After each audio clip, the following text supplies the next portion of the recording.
அனைவருக்கும் வணக்கம். இப்போ நம்ம பிரின்சஸ் கட்டனுடைய பகுதியை தான் பார்த்துட்டு இருக்கோம். இதில் உங்களுக்கு குறிப்பாக என்ன சொல்லணும் அப்படின்னா, முன்பகுதி, அதாவது சாதாரணமாக மற்ற பிளவுஸில் நீங்கள் ஒரு முன்பகுதி பார்த்தீங்கன்னா ஒரே பீஸாக இருக்கும். கப் சைஸுக்கு தகுந்த மாதிரி டாட் வந்து நம்ம மாற்றி மாற்றி பிடிச்சா போதும். அதாவது 2 டாட்டோ இல்லைன்னா 3 டாட்டு இல்லைன்னா 4 டாட்டு இல்லைன்னா சிங்கிள் டாட்டு, இது மாதிரி ஏதாவது ஒன்று ஒரு விஷயத்த அதில் டாட்டை மட்டும் பிடிச்சி அதனுடைய கப்பு சைஸை வந்து நம்ம கரெக்ட் பண்ணிக்க முடியும். அதுக்கு தகுந்த மாதிரி ஆம்ஹோலோ கழுத்தோ ஷோல்டரோ வந்து கொஞ்சம் அட்ஜஸ்ட்மெண்ட் பண்ணிட்டு நம்ம நார்மல் மற்ற ப்ளவுஸை வந்து நம்ம தைச்சிருப்போம். ஆனால் இந்த பிரின்சஸ் கட் ப்ளவுஸில் பார்த்தீங்கன்னா ரெண்டு பீஸ் வந்து ஜாயிண்ட் ஆகிறதுனால அந்த கப்புனுடைய சென்டர் பகுதி, அதாவது ஆம்ஹோல்ல இருந்து கப்புக்கு மிட் பாயிண்ட் வந்து அதுக்கப்புறம் கீழே பட்டியோட இது வரைக்கும் வரணும். அதனால இந்த பிரின்சஸ் கட்ல மட்டும் அந்த இடத்துல வந்து கப்பு சைஸுக்கு தகுந்த மாதிரி அந்த இடத்துல எவ்வளவு சீம் அலவன்ஸ் விடணும் அப்படிங்கிறது வந்து மிகப்பெரிய சந்தேகமா இருக்கும். ஏன்னா அது எப்படி நீங்க கொடுத்தீங்கனாலுமே ஏதாவது ஒரு பகுதியில ஒன்னா ஆம்கோல் பகுதியும் இல்லைன்னா கீழ் பக்கம் இடுப்பு பகுதியிலயோ ஒரு சுருக்கம் வரதை நீங்க பார்த்துருப்பீங்க.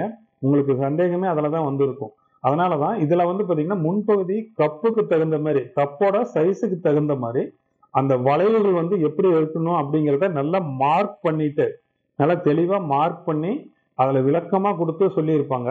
அதனால இந்த வீடியோவை ஸ்கிப் பண்ணாம தொடர்ச்சியா பாருங்க. வாங்க வீடியோக்குள்ள போலாம். ஓகேங்களா? இப்போ இங்க மட்டும்தான் நமக்கு கிளாத் அதிகம் இருக்கும். இங்கேயும் எக்ஸ்ட்ரா இருக்கிறத நம்ம வெட்டியாச்சு. இப்போ இதுக்கு என்ன பண்ணணும் அப்படின்னா, நீங்க இந்த ஷேப் வந்து லைட்டா கொடுக்கணும். அதாவது ஒன் சைடு கொடுத்தீங்கன்னா போதும். இந்த ஒரு சைடுக்கு தேவையில்லை. இந்த இடத்துக்கு மட்டும் அந்த கப் ஷேப் வந்து கரெக்டா கொடுத்துக்கோங்க. இது இப்படி ஸ்ட்ரைட்டா இருக்கு இல்லைங்களா? நீங்க ஸ்ட்ரைட்டா வெட்ட வேண்டாம். லைட்டா இப்படி ஷேப் கொடுத்துட்டு வெட்டுங்க. அதே மாதிரி இங்கேயும். ஏன்னா நமக்கு கப் ஷேப் வந்து இப்படி ஸ்ட்ரைட் லைன் போட்டு நம்ம இது பண்ண மாட்டோம். லைட்டா வந்து ஒரு வளைவு மட்டும் இப்படி கொடுத்துக்கோங்க. அப்பதான் நமக்கு கப் ஷேப் வந்து கரெக்டா வரும். இந்த இடமும் நமக்கு ஷார்ப் வரக்கூடாது. இப்படிதான் வரணும். இதுதான் வந்து நமக்கு ஷேப். இந்த ஸ்ட்ரைட் லைனா வராம எல்லா இடத்துலயும் ஸ்மூத்தா இப்படி மார்க் பண்ணிக்கோங்க. அவ்வளவுதான். இப்ப இதை வந்து நான் கட் பண்றேன். எந்த இடத்துலயுமே ஸ்டாப் பண்ணி இது பண்ணாதீங்க. அப்படியே லைட்டா ஒரு கர்வ் மட்டும் கொண்டு போனீங்கன்னா போதும். இதை வந்து லைட்டா அதே மாதிரி இந்த சைடும் அந்த லைன் எங்க போட்டிருக்கீங்களோ அதுல இருந்து, ஏன்னா பிரின்சஸ் கட் வெட்டுறதே வந்து ஷார்ப்பான பஸ்ட் வேண்டான்னு சொல்லிதான். அப்படி இருக்கும்போது நம்மளும் முடிஞ்ச வரைக்கும் அந்த ஷார்ப்பா வர்றதெல்லாம் அவாய்ட் பண்ணிட்டு இப்படி ஸ்மூத்தா ஒரு பென் ஷேப்ல கொண்டு வந்தோம். உங்களுக்கு அதோட அட்டாச் பண்ணும்போது எங்கேயுமே தூக்கிட்டு இல்லாத மாதிரி கரெக்டா கொண்டு வந்துட்டு அதுக்கப்புறம் இதை நம்ம அட்டாச் பண்ணும்போது உங்களுக்கு கரெக்டா வரும்.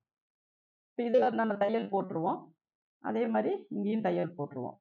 இப்ப எப்படினாலும் நம்ம ஜாயின் பண்ணி வரும்போது ஏதோ ஒரு சைடு வந்து உங்களுக்கு ஷார்டேஜ் ஆகும். அதை வந்து நீங்க வெட்டிக்கலாம். ஏன்னா அதுக்காக தான் இங்க எக்ஸ்டெண்ட் 1 இன்ச் விட்டுருக்கோம். இப்ப நீங்க இதுல மெஷர் பண்ணும்போது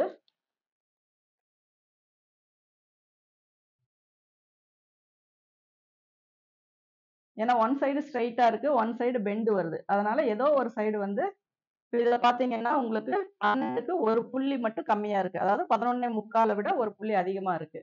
இப்ப இதை நம்ம மெஷர் பண்ணும்போது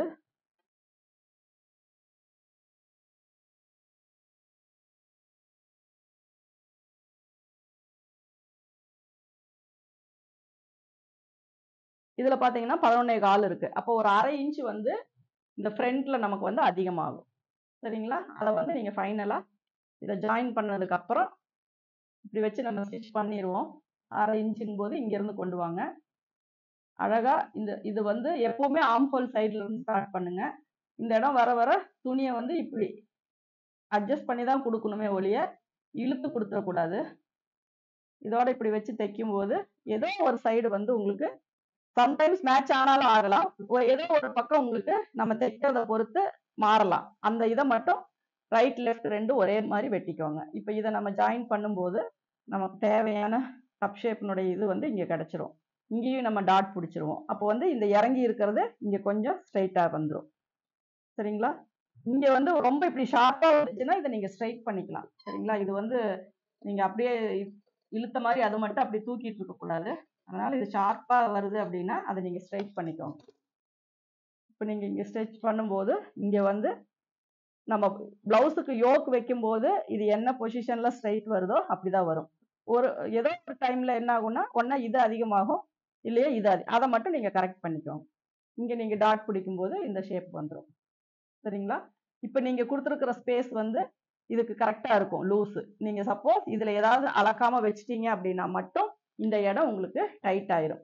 அதே மாதிரி இங்க கரெக்டான இது கொடுக்காம சும்மா நார்மலா இப்படி வெட்டிட்டீங்கன்னா இந்த மிட் பாயிண்ட் வந்து ரொம்ப அமுந்த மாதிரி ஆயிரும்.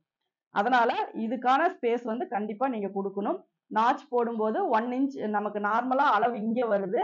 1 இன்ச் விட்டு நான் நாச் இங்க போட்டிருக்கேன். சரிங்களா? அதையும் கவனமா பார்த்துக்கோங்க. இதுல போட்டுட்டு இதை வெட்டிடாதீங்க. அப்போ வந்து நமக்கு செஸ்ட் ரவுண்ட் வராம போயிடும். அதே மாதிரி இங்க அண்டர் பஸ்டுக்கு போடுற லைனு இந்த லைனும் டிஃபரன்ஸ் இருக்கு. எதுல நாச் போடணுமோ அதுல கரெக்டா போட்டுக்கோங்க. இப்போ இதோட நம்ம இதுல மேட்ச் பண்ணி பார்க்கும்போது கரெக்டா இதுல இருந்து இந்த அளவு கரெக்டா நமக்கு வரணும். இதுல வந்து 1.5 இன்ச் போயிடும். ஸ்டிச்சிங் போடும்போது வந்து ஈவனா இந்த லைன் போயிடும். அதே மாதிரி ஃப்ரண்ட் போர்ஷன்ல பாத்தீங்கன்னா இதுவும் கரெக்டா ஒரு 1/4 இன்ச் இங்க இருக்கும். நம்ம அதை வந்து யோக் வைக்கும்போது அதுவும் கரெக்ட் ஆயிரும். அப்புறம் ஃப்ரண்ட் அண்ட் பேக் உங்களுக்கு ஈவனா வந்துடும். இங்கேயும் இதை தையல் போடும்போது ஷோல்டரும் உங்களுக்கு கரெக்டா வந்துடும். நமக்கு இவ்வளோ ஒர்க் பண்ணதுக்கு காரணம் இந்த மிடில் போர்ஷன்ல உங்களுக்கு தேவையான கிளாத் கொடுக்கணும் அப்படிங்கறக்காக தான் இங்க இருந்து இங்க வரைக்கும் நம்ம இவ்வளோ கால்குலேஷன் போட்டோம். மற்றபடி நம்ம கிராஸ் கட்டிங் பிளவுஸுக்கு என்னென்ன ப்ரொசீஜர் ஃபாலோ பண்றோமோ அதே தானே ஒழிய இதுல அதுல வந்து டாட் வந்து ஒன் சைடு மட்டும் விடுறோம். அது ஏன்னா டாட் அப்படியே நம்ம டக் பிடிக்க தான் போறோம். ஆனா இதுல பாத்தீங்க அப்படின்னா 2 சைடு ஏன் விடுறோம் அப்படின்னா இதுல சென்டர் போர்ஷனை நம்ம கட் பண்ணி ரிமூவ் பண்ணிடுவோம். அதனால நம்ம 2 சைடு விட்டோம் அப்படின்னா தான் நமக்கு இதுல கரெக்டா வரும். அதே மாதிரி இப்படிதான் போடணுமா, ஏன் ஒன் சைடு போடக்கூடாதா அப்படின்னாலும் அது தப்பு கிடையாது. ஒன் சைடு நம்ம ஸ்ட்ரைட் லைன் போட்டுட்டு ஒன் சைடு மட்டும் நம்ம லைட்டா கர்வ் கொடுத்து ரொம்ப கம்மி பஸ்டா இருக்கு அப்படிங்கிறவங்களுக்கு நம்ம ஒரு ஒன் சைடு மட்டும் அந்த மாதிரி போட்டா கூட போதும். இப்ப இதுல பஸ் பாயிண்ட் இப்படி வருது அப்படின்னா மிடில் வந்து இப்படி ஸ்ட்ரைட் பண்ணிட்டு இந்த ஒன் சைடு மட்டும் வெட்டி போடுறவங்களும் இருக்காங்க. இதுல வந்து நம்ம என்ன பண்ணுவோம்னா செஸ்டினுடைய அளவு ரொம்ப கம்மியா இருக்கும். அந்த மாதிரி வரவங்களுக்கு இந்த ஒன் சைடு போட்டுக்கலாம். ஆனா நமக்கு ஃபிட்டிங் கரெக்டா வரணும்னா இப்படி டபுள் சைடு விட்டு கட் பண்ணி போட்டோம் அப்படின்னா தான் நமக்கு அது கரெக்டா வரும். இதுல வந்து ஸ்லீவுக்கு ஏதாவது சேஞ்சஸ் பண்ணுமா அப்படின்னா அதெல்லாம் எதுவுமே கிடையாது. யோக் வந்து தேவையில்லை. யோக் வந்து நம்ம சப்போஸ் உங்களுக்கு யோக் மாதிரி வேணும் அப்படின்னா நீங்க இங்க கிளாத் ஒண்ணு வந்துட்டு யோக் ஷேப்ல வெட்டி இந்த ஃப்ரண்ட் போர்ஷனுக்கு நீங்க வேணும்னா அட்டாச் பண்ணிக்கலாம். ஏன்னா இங்க எப்படியும் ஒரு கிளாத் வந்து அடிச்சு திருப்ப தான் போறோம். அதை வந்து ஒரு யோக் ஷேப்ல நீங்க கட் பண்ணி இப்படி வச்சு அண்டர் பஸ்ட ஒட்டி இப்படி நீங்க வந்து அட்டாச் பண்ணிக்கிட்டா உங்களுக்கு அதுவே பெல்ட் வச்ச மாதிரி இருக்கும். அந்த மாதிரி வேணும்னா பண்ணிக்கலாம். இதுவே உங்களுக்கு ஃபிட்டிங் வந்து நல்லா நீட்டா தான் இருக்கும். ஏன்னா அண்டர் பஸ்ட் அளவு தெரியும், மிடில் செஸ்ட் அளவு தெரியும், ஆம்ஹோல் ரவுண்ட் தெரியும். இது தெரியும் போது நீங்க வெட்டுற கட்டிங்கும் அந்த ஃபிட்டிங்கும் வந்து கரெக்டா உங்களுக்கு அந்த கப் ஷேப்பை சுத்தி கரெக்டா ஃபிட் ஆகும். அதனால மெயினா நீங்க பார்க்க வேண்டியது இந்த டிஸ்டன்ஸ், அதே மாதிரி இடுப்பினுடைய சுற்றளவு அது கரெக்டா. இது வந்து ரொம்ப நெருக்கி வந்துடக்கூடாது. அதான் இங்க எக்ஸ்ட்ரா கிளாத் விட்டுருக்கோம். அதனாலதான் இந்த பக்கமும் நம்ம 1.5 இன்ச் வச்சோம். சரிங்களா? நீங்க 1.5 இன்ச் இந்த பக்கம் வைக்கிற மாதிரி இருந்தா கம்பல்சரி இங்க நீங்க எக்ஸ்டெண்ட் பண்ணணும். அப்படி இல்லாட்டினா இங்க ரொம்ப கிளாத் கம்மி ஆயிரும். அது என்ன ஆகும்னா நமக்கு பஸ்டுக்கு நேரா லைன் வராம மிடில் செஸ்ட்ல இருந்து முன் பக்கமா இப்படி கிராஸா லைன் போயிடும். அதனால நமக்கு ஒரு பிரின்சஸ் கட்னுடைய இமேஜ் பாத்தீங்கன்னாவே தெரியும். அதனுடைய மிட் பாயிண்ட்ல இருந்து அந்த ஷேப் அந்த லைன் வந்து எது வரைக்கும் கொண்டு வந்து முடியுது, அந்த 2 பஸ்டுக்கும் அது எவ்வளவு கேப் வருது அப்படிங்கறதெல்லாம் ஒரு போட்டோ பாத்தீங்க அப்படின்னாவே உங்களுக்கு தெரியும். அப்ப அதுக்கு தகுந்த மாதிரி தான் நம்ம பஸ்ட் லைனை வந்து நம்ம மார்க் பண்ணணும். அது அது இந்த கார்னர் வந்து உங்களுக்கு சப்போஸ் ஷார்ப்பா வேணும் அப்படின்னாலும் நீங்க வைக்கலாம், தப்பு கிடையாது. ஆனா இப்படி வச்சு போடும்போது தான் உங்களுக்கு ஃபிட்டிங் வந்து நீட்டா இருக்கும். இங்கேயும் அதே மாதிரி ஒரு நாச் போட்டுட்டு இங்க கிராஸ் தானே கொடுத்துருக்கோம். எப்படி அப்படின்னா நீங்க இங்க டாட் பிடிக்கும் போது இப்படி ஸ்ட்ரைட் ஆயிக்கும். இந்த லூஸ் வந்து கப் ஷேப்புக்கு வந்துடும். இந்த இது வந்து இப்படி ஸ்ட்ரைட் வந்துடும். இந்த லூஸுக்காக தான் இதை வந்து நம்ம கிராஸ் பண்றோம். அப்ப இந்த லூஸும் இந்த இதுவும் சேரும்போது உங்களுக்கு கப் ஷேப் இது வந்து ஸ்ட்ரைட் வந்துடும். அதே மாதிரி இப்படி நீங்க இங்க 1.5 இன்ச் வைக்கும் போது நீங்க நார்மலா வைக்கிற நெக்கு அளவை விட நான் ஃபர்ஸ்டே சொல்லிட்டேன், பிரின்சஸ் கட்டுக்கெல்லாம் டீப் ரொம்ப வைக்காதீங்க அப்படின்னு சொல்லிட்டு. அதே மாதிரி இங்க ஃப்ரண்ட் போர்ஷன்ல நம்ம கிளாத் விட்டு தைக்கிறதுல ஒரு இது என்னன்னா, இங்க நீங்க துணி இப்படி நகர்த்தும் போது ஃப்ரண்ட் நெக்கும் கீழே இறங்கும். ஸோ அதனால நீங்க எப்பவுமே வைக்கிற அளவை விட ஒரு 1/2 இன்ச்சு மேல வச்சீங்க அப்படின்னா தான் நீங்க நினைக்கிற இடத்துல அந்த நெக் வந்து நிற்கும்.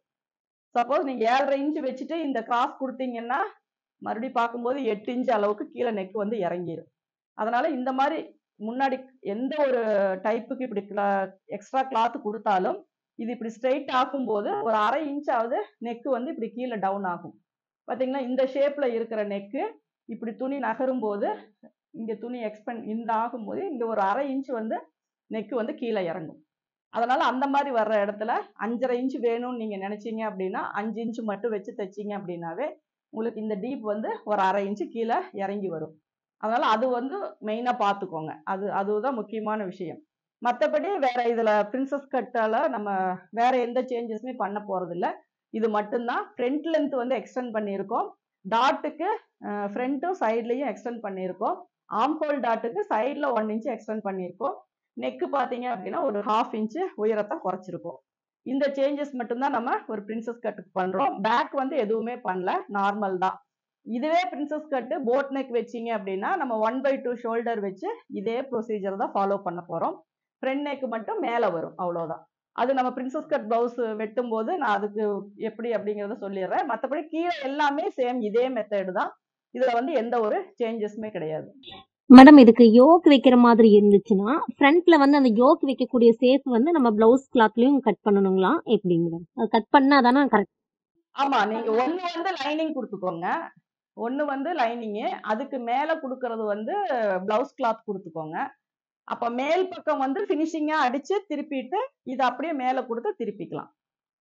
கீழே வந்து அந்த நம்ம இப்ப நெக்குக்கெல்லாம் ஒரு எக்ஸ்ட்ரா கிளாத் எப்படி ஒரு பேட்ச் ஒர்க் பண்ணணும்னா உள் பக்கமா கொடுத்து மேல திருப்புறோம் இல்லைங்களா, அந்த மாதிரி யோக் ஷேப்ல ஸ்டிச் மேல் பக்கம் பினிஷ் பண்ணிட்டு கீழே பிசுறுவத கீழ் பக்கமா கொடுத்து மேல திருப்பி அந்த யோக் ஷேப்புக்கு நீங்க அட்டாச் பண்ணிக்கலாம்.